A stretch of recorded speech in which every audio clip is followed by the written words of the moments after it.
News Center's Political Brew with John Richardson and Phil Harriman. We got a couple months break from political ads, it seemed, after the campaign ended in November, and I think most people were happy to have it. Unfortunately, campaigns never really end.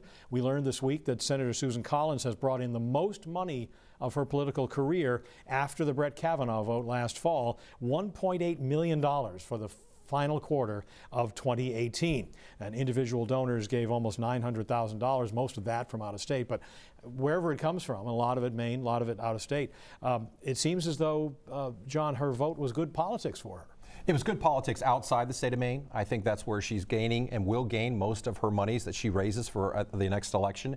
And I think, make no mistake about it, she's running in the next election. She could raise more than $10 million for the 2020 race. She was playing to her base, but that base also includes a national base who were approving of Brett Kavanaugh because of his conservative views. She's going to see a lot of money, even with this crowdfunding that's going on for the Democrat, whoever that might be. It's still going to be pale in comparison to what I think she's going to raise. And maybe an equivalent you can point to is Beto O'Rourke in Texas, got tons of money from across the country, still couldn't beat Ted Cruz in Texas. No, that's a great point, Pat. And I would also, more locally here, Jared Golden raised, I can't remember how much it was, but it was millions and millions, most of that from out of state. And as it relates to Susan Collins, the people who were supportive of her decision to support Kavanaugh, they saw the crowdfunding money that was being raised against her. They wanted to send the message that she wasn't alone. And this is what politics has become today, as you rightly point out, Pat. Campaigns never end. We don't put our party affiliations aside and operate as Americans or Mainers anymore. It's all about re-election. Border security talks are underway to avoid another government shutdown. Now, it's worth noting that Democrats, while the government was shut down, said we're not negotiating on border security until the government is reopened. The government has been reopened. Phil, are Democrats negotiating in good faith here? And that includes our members of Congress who are going to be part of whatever gets voted on, both the Democrats, Shelley Pingree and Jared Golden.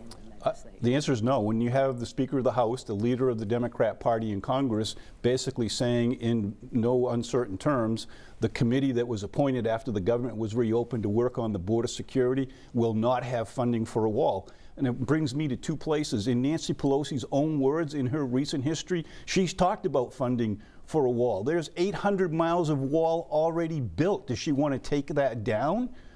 It's hypocrisy. And John, it seems, of course, true negotiating means you got to give the other side something. You got to give President Trump something if you're a Democrat, right? Sure, and it really comes down to the definition of a wall. I mean, I think there's the virtual wall that a lot of people support, Democrats and Republicans, versus this big, beautiful wall that we keep hearing from the president. And so you could see a situation in which you get $5 billion for border security, but not for the wall that President Trump wants, but yet a wall that's more effective to stop the flow of drugs and also of those illegal aliens who come into the country. So I think you could see a compromise. Yes, I'll give you the amount you want, but no, it's not going to be the wall you thought. The city of Portland put into the national spotlight this past week when the Wall Street Journal reported that the city is overrun by asylum seekers, saying they make up more than 90% of the people in the city's family shelter, and there are a lot of asylum seekers coming to the city of Portland. You had former Governor Paul LePage going on Fox News, blasting Governor Janet Mills and the city of Portland for lenient policies on providing services for asylum seekers, saying they're taking away resources from lifelong Mainers who are elderly or disabled. John, does it always have to come down to us versus them? No, we can win on this. There was a time in our nation where we invited those who were disenfranchised, the poor, right? Those who were outcast, to come here, who made a life here, who increased and built wealth here. Why we are dividing ourselves and why we're talking about us versus them is just unthinkable to me. We have people here, it's not overburdening the system, and if we can go ahead and assimilate them into our society for the betterment of our society, I think it's a great win-win. And strictly from a capitalist point of view, if you want to look at it that way, Maine needs people. We're not having enough babies, and so the population growth comes from out of state. That's your future customers if you're a businessman. Sure, and that's a valid point, but I think what the real issue is here is how much capacity and how much capability does, in this case, the city of Portland have. And the message is they're at capacity, they don't have any more capability, And to former Governor LePage's point, if you have lifelong Mainers who need these services and they're told, sorry, we have asylum seekers already using our capacity and our capability, that's not fair either. I think it's managing expectations.